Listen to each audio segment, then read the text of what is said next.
I'm looking forward to seeing Calum Lockie in this. I don't know about you, Marcus, but I feel he's really added an extra something to these fields, getting the Maserati up among all the ERAs. Very much so. He's been racing with the HGPCA and VSCC, and has flown in things like the Goodwood Trophy pre-war race, which the HGPCA, Historic Grand Prix Cars Association, puts on and spasmodically at Donington. Well, we're going to follow Calum for this lap, and he's right on it from the outset, as you'd expect for a driver of his calibre. Going through Madgwick there, Marcus, and as you can see, the tail of the car wanting to kick out the Maserati. Now he's got it straight on the run down to Fordwater, but he's working every inch of this lap.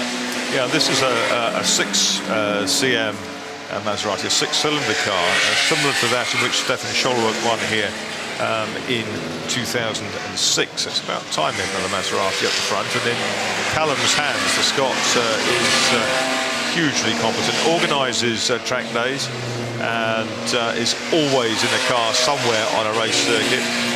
But the point about this, Marcus, is just how hard he's having to work through the drop out of St Mary's. Now he's going through the first part of the lap into the second part. He's adjusting the steering wheel all the time. And if people are looking at historic racing, their first visit here to the Goodwood Revival, this is a car from 1938. You might have thought they were big, heavyweight objects, but you look at how Calum and how the best of the ERA drivers perform in these cars. They are working the whole time. This is a really, really physical entity, but these cars are far more nimble than people understand.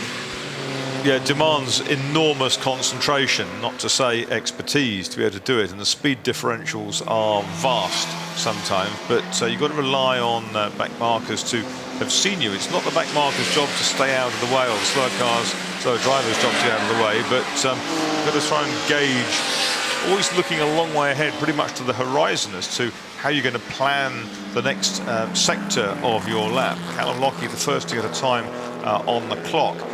It's not representative yet, of course, but we will soon see whether he can build on that. That's Ericsson Shirley, isn't it?